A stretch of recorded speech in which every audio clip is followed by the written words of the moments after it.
টান দিই, দেখেন ভাই ম্যাজিকটা দেখেন ভাই। আমি আরেকবার আপনাদের দেখাই। দেখেন যদি আমি নোটিফিকেশন বার টান দিই, দেখেন ম্যাজিকটা দেখেন ভাই। আপনারা চাইলে কিন্তু এখান থেকে ব্রাইটনেস কমানো বাড়ানো সব কিছু পারবেন। হ্যালো ভিউয়ার্স, স্ক্রিনে দেখতে পারলেন আমার ফোনের কিন্তু নোটিফিকেশন বা টান দিলেই কিন্তু একটা ছবি ভাসে। আপনারা চাইলে কিন্তু আপনারাও বসাতে পারবেন আপনার ছবি বা আপনার প্রিয়জনের ছবি, যে কারো ছবি কিন্তু বসাতে পারবেন। তো চলেন আপনাদের মূল কাজটি দেখাই। তার আগে বলে রাখি, চ্যানেলে যদি নতুন না থাকেন অবশ্যই চ্যানেলটি সাবস্ক্রাইব করে দিবেন। আর যদি ফেসবুক পেজ থেকে থাকেন ফেসবুক পেজটি ফলো দিয়ে রাখবেন এরকম আপডেট ভিডিও পেতে। তো চলেন ভিডিওটা শুরু করা যাক।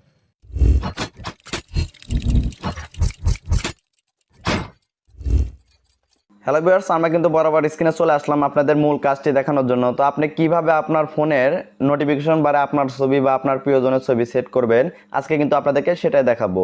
তো আপনারা ফার্স্ট অফ অল এখান থেকে চলে যাবেন গুগল প্লে স্টোরে। তো গুগল প্লে স্টোরে যাওয়ার পরে দেখেন উপরে কিন্তু সার্চ বার পাবেন। দেখেন উপরে কিন্তু সার্চ বার পাবেন। তো সার্চ বারে সার্চ করতে হবে নোটিফিকেশন বার, শুধু নোটিফিকেশন বার দিয়ে সার্চ দিলে কিন্তু হবে। তো সার্চ দেওয়ার পরে কিন্তু আপনাদের অনেকগুলি